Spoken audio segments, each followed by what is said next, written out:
Hello, Jenny. Hi. Hello, thank you so much for being here with us. My name is Alina Purcaru. I'm a writer and a journalist, and I'm talking to you from the headquarters of your Romanian publisher, Nemira. It's evening on this time zone, and we have a heavy snow outside. We have hot tea, and we have the translation of your novel, who has just been published. And the name of the translator is Sylvia Anastasia. And I read it. I was lucky enough to be among the first readers of your novel, and I found it amazing and so complex and sophisticated. So congratulations on your novel. And as agreed, I prepared a few questions for you so that the Romanian readers know you better and your writing as well. And I suggest to start with the genre that you chose for your debut novel, that is a historical novel. So my question is, why a historical novel as the first novel? And what particularly made you go back to a particular period of time, to a particular period in the history of the United States, which was marked by a very cruel law, the Chinese Exclusion Act, who allowed terrible acts of violence against the Chinese community. This is the backdrop of your novel. I'm just saying this for those who haven't read your book. Yeah, absolutely. So happy to be here. As far as, what prompted me to write a historical fiction for my debut novel, the truth is that I never imagined that I would even write a novel, much less a historical fiction. I got my schooling in creative nonfiction. And so up until that point, I was just mostly writing like 20-page essays, personal essays. But I was taking a novel writing workshop in the last semester of my MFA program, and we were supposed to write the beginnings of a novel. And I had nothing in mind. I didn't think anything could kind of justify the length and breadth of a novel. And then I was thinking, and I remembered the story that my dad told me. And if you've read, the readers who have already read the book will recognize this story because I talk about it in the author's note at the end. But he told me back in 2014 about how he was driving through Idaho for work, and he saw this historical marker on the side of the road, and it said something about a Chinese hanging on it. And my dad got out to inspect this marker, and on the marker, it detailed an event in 1885 where 5 Chinese men were hanged by local vigilantes. And my dad thought it was so strange because he had never heard of the Chinese being in Idaho, much less 5 of them, and 5 of them being hanged. So he told me that story and asked if I could figure out the story of what happened with these 5 men. And at the time in 2014, I was in my early 20s. I didn't think anything of it. But fast forward to when I'm in my MFA program, tasked with having to write a novel, this was the only thing I could think about, and the only thing that felt like it could justify the medium of a novel. So as I continued, I began writing this story for my workshop. But as I continued to do research about the history and the experiences of Chinese immigrants in the West during the 19th century in America, I was just shocked to find the amount of documentation around violences toward the Chinese communities, in particular with the Chinese Exclusion Act. And I was also thinking about how, in my schooling at least, I had never learned about these things. The Chinese Exclusion Act, I didn't even know about until I was maybe 22, and I had to go out of my way to take an Asian American studies course. Instead, I had taken 10 Texas government courses over the course of my life. And so I think that was a shifting point for me where I thought, we have all of this history around the atrocities committed against Chinese communities. And yet, like, my friends don't even know about it. Most people don't even know about it. Chinese people don't even know about it, right? Most Chinese people. So I guess I never really ended up choosing to write a historical fiction novel. It was more so I just wanted to make sure this history was brought to the forefront and remembered in a way that it exists outside of just history books. Um, so yeah, I think it never felt like a choice to me. It just felt like this was something I had to do. Yeah, you talk about it, as you say, in the author's note, and you say that those facts are known to the historians, but are totally unknown to the general public. And you conveyed this hidden history through fiction. And my question is, do you think that fiction sometimes is more powerful than history in order to, bring to the surface events that are completely unknown to us, to most Yeah, of us at least? yeah, You used fiction in a brilliant way to convey this as well, leaving aside the story itself. mhm. I do. And I've been thinking about something that the writer Vanessa Hua said in one of her interviews, because she also wrote a historical novel recently. And she said something along the lines of fiction begins where the official record ends. And I was thinking about, what the official record is and who gets to decide what the official record is, and how the official record often obfuscates or eliminates or excludes groups of people or certain events or reasonings. Uh, and I think fiction is that bridge. It is something that requires great research in this case, but it also requires imagination, empathy, compassion, and creativity. And I think all of those things come together to create something that um, is maybe more impactful and urgent and relatable to readers of today who feel quite removed from certain events of the past. Um, it is, I think it is a way of rewriting back into history the stories that have been excluded or eradicated. You do that brilliantly, and you take us on this journey using this amazing character, Daiyu.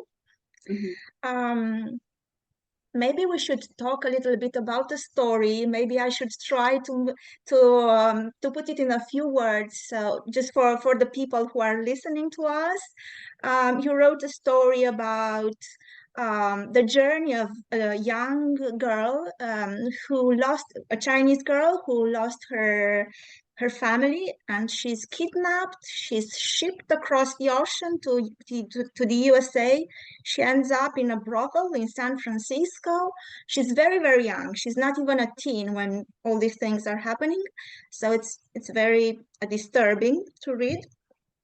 And then she continues her journey towards the West um, during this terrible period where the Chinese community are targets for extreme violence. So I made this synopsis just to have a little bit of context for my further questions and for your future readers.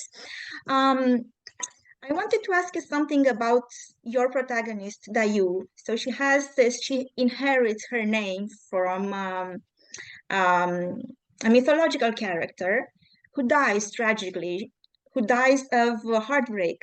And I wanted to ask you what did you want her to discover in order to fully own her name and her story? because she's very brave and she always tries to depart from the original name that she's wearing. Yes, yes, you've done such a good job of contextualizing the story. Yes, so she's named after Lin Daiyu, who is a character from a very real Chinese novel. It's one of the four great classical novels in China. And everyone has read them. And this character, Lin Daiyu, she is beloved in China, and there have been many adaptations of the story and many representations of her throughout the various arts. But her story is ultimately one of tragedy, as you mentioned. And my character, Daiyu, is named after her, and she greatly resents this because she can't tell if all the terrible things in her life are due to the fact that she's named after this character. So her journey through the novel really is one of pushing this name away, fighting against this name. At the same time, she is forced to take on other names due to the circumstances she's in. For example, she is in the brothels in San Francisco's Chinatown, and she's kind of forced to take on this persona as a brothel girl. And later on, when she's in Idaho, she has to take on the persona of a young man because she feels that this is the only way she can be safe in the West. So it becomes this battle for her of fighting against this name that she is born with, but also traveling between these other names that she's forced to take on as well in order to survive. And at one point, she wonders, will I ever get to be just me again? And when that happens, will I even know who she is? And this question of how she steps into her name ultimately, I won't spoil too much because it is like kind of a cathartic moment in the book.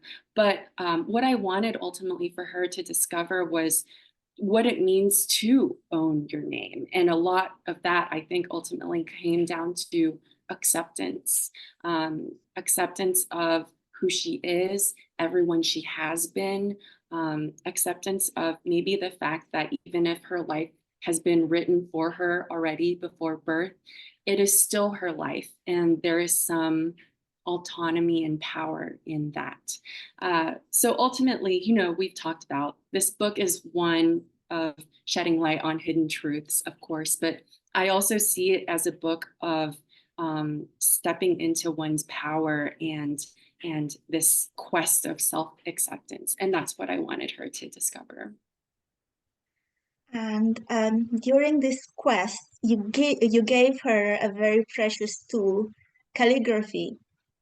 That is a skill she almost steals because she cannot be formally trained. She's very poor. She doesn't have access to this kind of training, to this kind of learning.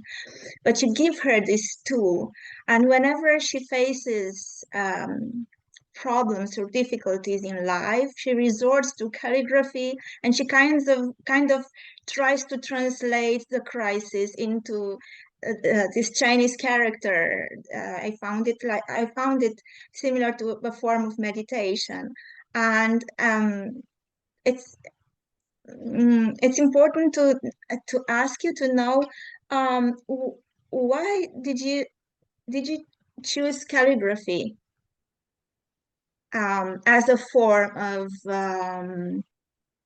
um, as a tool to help her during her process of finding herself, of finding the right meaning? Mm-hmm. When I first started writing the book, I think I had gotten to the point where she is kidnapped and she's being held in this room, and it's a very scary time for her. And I was writing that part of the book, and I was thinking about the journey that lay ahead of her, and I realized that I didn't think she could survive that journey without some sort of help, without some sort of outside force. And that was when I decided to give her something to hold on to. And at the time when I was writing, my grandfather used to practice calligraphy, and I remember my mom always said he wrote very beautifully, and even when he was older, he would kind of like sit with his hand on his knee, and you could see his finger twitching because he was writing out characters. So I just put calligraphy in there initially as kind of almost a placeholder thing for her to have. And I thought, if this doesn't work out, we can always go back and change it to something else. But as I got further into the novel and I started researching kind of the principles of calligraphy, the actual practice of it, I found that just as you mentioned with meditation, it is a deeply philosophical and uh, in some ways academic practice that has its own kind of code of ethics and morals and schools of thought. And it becomes a very spiritual, artistic practice. So I realized as I was researching that so much of the thought and the teachings around calligraphy could be applied to the way that we operate through this world. So it was almost once again like some stroke of, you could say, fate or luck, that it ended up making sense, and it ended up almost opening up her story even more to give her this tool. Yeah, it wasn't a conscious decision at the time. It was just a really sort of, I'll just put this here for now, but it developed into something really meaningful through my research. And it gives so much depth to the whole story. Yeah. And it gives her strength.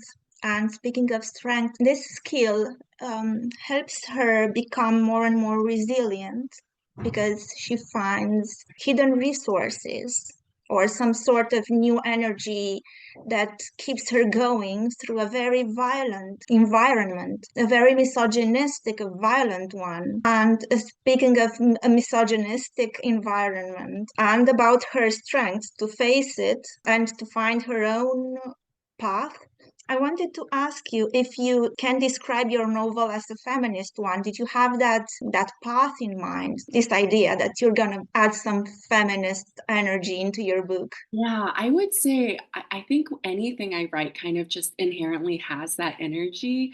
But I think it was very simple for me. This story is a story about female survival in a world that wants to destroy her. So, in that sense, I absolutely think it's a feminist novel. Speaking of difficulties in the world that you describe, I'm curious to know which were the difficulties you faced while writing this novel. Oh gosh, I love this question. Weirdly, you would think that there's a lot of violence in this book. You would think that that was the hardest part for me to write, but emotionally it was hard. But because I had so much research around these actual events, it felt like I could kind of rely on that, rely on the facts uh, to kind of guide me through what I put into the novel. So while that was hard emotionally, from a writing perspective, it ended up not being quite easy. Um, I would say the most difficult portions of this novel, it's after she arrives in Idaho, and there's sort of a moment of respite. Um, but it's also a moment of uncertainty because she feels like she's been running for so long and some terrible things have happened to her. And all of a sudden, she's required to stay still.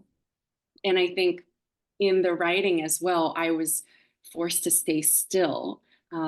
That was probably the hardest part, was finding a way to be still in the novel, while also thinking about ways of infusing her journey with a little bit of joy now, knowing that of everything that's coming after that period of time. You talk about the difficulties and this process, and it's always real. It's always part of the work. We're all curious to know about the joys of writing. What brought you joy while writing this novel? There was quite a lot of joy, you know. I had so much joy. It sounds weird to say this, but I had so much joy writing part two of this novel, which is when she is in San Francisco. She's in the brothel system, but it's also the first time she gets to be around other girls around her age, and they develop this sort of, you could say, like a friendship and relationships with everyone at the brothel. And that was, I found that to be a very joyful part of the writing process for me, is letting her have friends and letting her have mentors and letting her have other female counterparts to interact with. Um, yeah, I think the great joy of this novel actually is in her, you could say, found family, in these friendships she makes throughout that become ultimately the most important things to her. It's hard not to talk about the actual context after reading your novel, because you write about racism and about violence against very vulnerable communities and groups of people.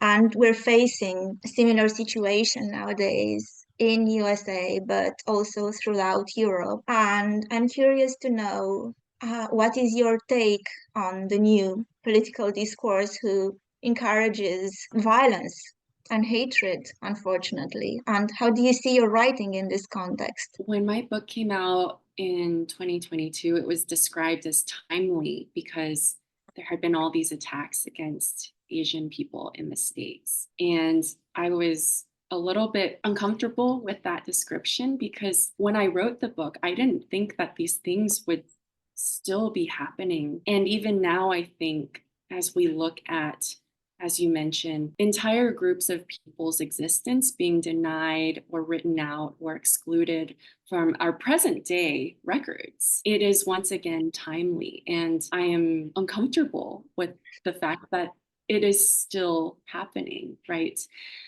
I currently am in a state of verging on despair. You could say I feel a little bit hopeless. I feel angry. I feel scared.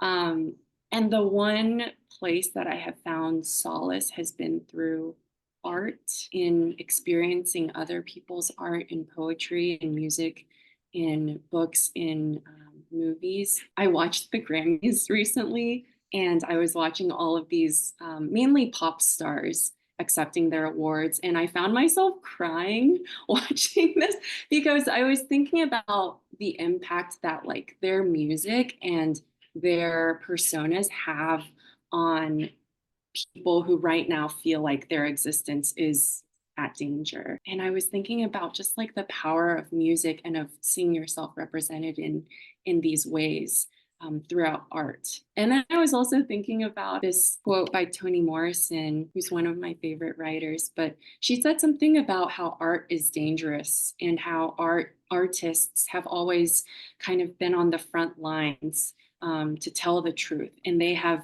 had to be beaten down, they've been bloodied, they've been punished for telling the truth, but they've done it. And I think I've just been thinking about all of these things in the past few months in the context of my writing, which is that as hopeless and despairing as I may feel, the one thing that I know I have, the one thing that can't be taken away from me is my writing and my love of writing and the power of storytelling and the power of connecting to people through storytelling. So when I think about my writing now, I think all I can do is to continue writing. All I can do is continue supporting other people's art. All I can do is keep telling these hidden truths, keep trying to connect through books and through writing. So that's where I'm at right now, is just finding solace through art and slowly kind of rebuilding this fire in me to keep doing what I'm doing. This is so emotional. So many of us needed this message right now. Thank you for saying this. And since we came to a rather personal part of dialogue, I want to ask you to tell us a little bit about your Chinese heritage. You were born in China, you were raised in USA, and I think it's very interesting for us to know how this transition informed your writing and how do you feel between these two cultures? How do you navigate these connections? Yeah, so I was born in China, the northeast of China, in the province right above North Korea. And I immigrated to the States when I was 5, and we lived in Oxford, Mississippi, which is in the southern part of the United States. We lived there for about 5 years, and then we moved over to Austin, Texas. So I've kind of been in the southern region of the United States for most of my life. And what I carry over to my writing from that experience is just constantly feeling like you don't belong to either culture, you know? And you want so badly to fit into one or to understand that you can be defined as this or this or this. And ultimately, what you realize is that you are going to constantly be navigating that in between area, and that can be okay too. That had to be a realization I had. But more importantly, and I think I bring this to all of my writing, it's always been a question of navigating that in betweenness. And in Four Treasures of the Sky, at least, that comes through in the main character's navigation around language, right? She's forced to learn English, and she's grown up speaking Chinese. So it becomes this process of taking on this new language while still inhabiting your native tongue. My experience was I came to the States, I had to learn English very, very quickly, partly so that I could make it through school, but also because I was getting bullied quite a bit. And learning English became a form of protection and defense. So I learned English very quickly. And as a result, I also lost my Chinese very quickly. And it's something I'm still trying to rebuild, but it's never going to be the same again. And I think of that process as very sad and quite violent. Um, and I wanted to write something where that wasn't the case, where she's forced to take on this new language, yes, but she doesn't lose her old language. In fact, um, her old language coupled with this new language creates something that's like its own language for her and its own way of understanding the world. Um, so yeah, I think to answer your question, you know, my experiences around immigrating, it's fed my writing through just navigating that kind of in-betweenness, whether it's in language or in identity or belonging. Your first novel was a success, and it's been translated and nominated to very important literary prizes. And it's hard not to ask how all of this impacted you and whether it's changed or not your approach to writing, your routine, your ideas about your goals as a writer. If anything, I feel like I'm so grateful for the reception to the book, but I had I had to kind of retreat from the world for a period of time and really ask myself, why do I love to write? What brings me joy in writing? Who am I writing for? And what are the stories I care about and that I want to tell? Because I think, you know, it it would have been very easy for me to think that I needed to do something similar for my second book or third book. And ultimately, I think where I am is I have to keep finding the joy in writing. I have to keep returning to that like 5-year-old me who loved to tell stories, who loved to write fan fiction in middle school, who loved to write stories about her friends and see the way their faces lit up when I gave them those stories.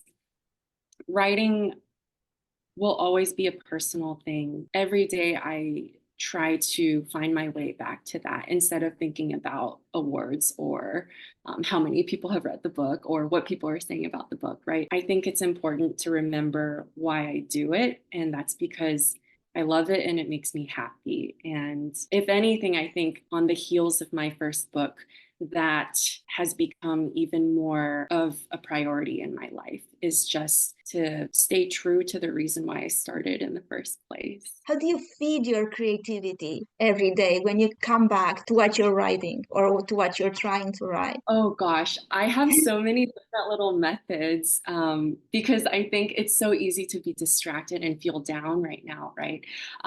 So I actually love to get away from the desk or the Microsoft Word application, and I just consume other people's art. I just read books for pleasure. I read a lot of poetry. I watch a lot of movies. I listen to music. I love going to museums and just spending hours just listening to music and like just experiencing art.